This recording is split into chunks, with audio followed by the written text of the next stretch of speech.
Alors, Quel est l'intérêt pour toi d'être à Avignon alors que tu as déjà une grosse notoriété? Qu'est-ce que ça peut t'apporter de plus? moi je recommence une nouvelle vie du seul en scène. Donc j'ai fait la tournée des cafés-théâtres.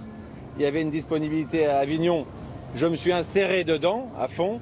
Et au contraire, je découvre ce nouveau métier parce que je l'ai jamais fait tout seul. Donc voilà, c'est pour moi c'est un début et ça n'a rien à voir avec la notoriété puisque il faut être là, il faut être présent, il faut aller convaincre les gens de ce qu'on a à leur montrer.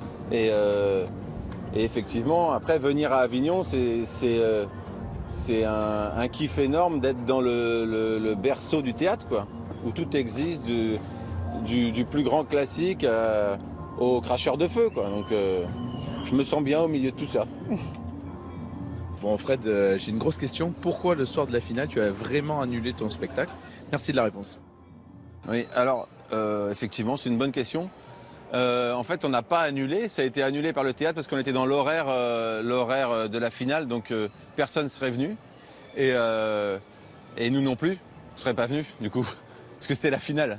Mais ce métier n'a de valeur que si c'est le partage, c'est pas s'empêcher de faire un truc pour un autre, c'est bien quand c'est... Voilà, c'est là, on est tous ensemble, on a envie de sauter dans le vide et on va le faire tous ensemble à la fin de l'émission parce qu'on adore le base jumping et voilà, et on va le faire. Et si j'étais tout seul à en faire, moi ça me plairait pas. Pour moi c'est un travail d'équipe, c'est comme le théâtre, c'est un travail avec les gens, le public, voilà. Vous avez une spécialité à part la paella? Ah, très bien, donc il y a des questions de gens du théâtre. Hein. Eh bien écoutez, monsieur Eddy, vous le savez, oui j'ai une spécialité, c'est la mayonnaise. Et j'ai même maintenant une autre spécialité, j'ai la mayonnaise de vous, monsieur Eddy, car vous me l'avez appris, la mayonnaise où on rajoute du tabasco et un peu de ketchup. Et elle est excellente et très épicée. La première fois que j'ai fait du théâtre au Théâtre de Paris, c'était avec Eddie Mitchell pour Un singe en hiver, et on était 6 sur scène. Et c'est vrai que c'était excellent, parce que c'est à ce moment-là de renouer avec le public et les planches, en fait, que ça m'a donné envie de remonter seul sur scène et de m'amuser. Albert, il me fait mal aux yeux, dirons-nous.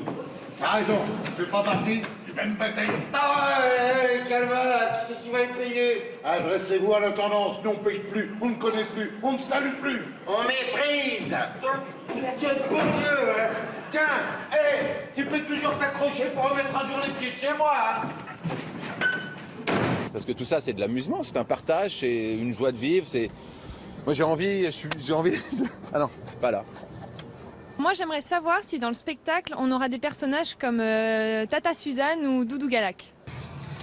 Alors forcément, mademoiselle, il y a des cousins peut-être de ces personnages qu'on a beaucoup aimés et avec lesquels on s'est amusé. Moi voilà, il y a peut-être des dérivés, des choses, mais il n'y a rien qui...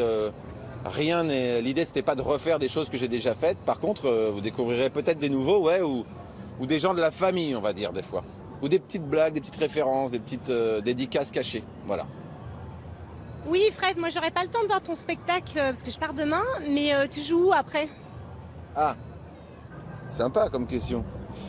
Eh bien, écoute, iPad 12, je te réponds. Je joue après à la Comédie de Paris, à Paris. Rue Fontaine, du 9 septembre au 30 décembre.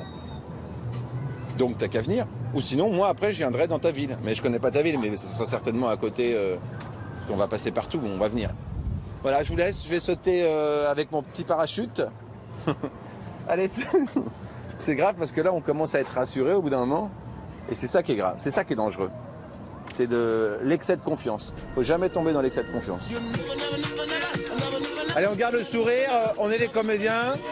Bonjour à tous et bienvenue au journal de 20h.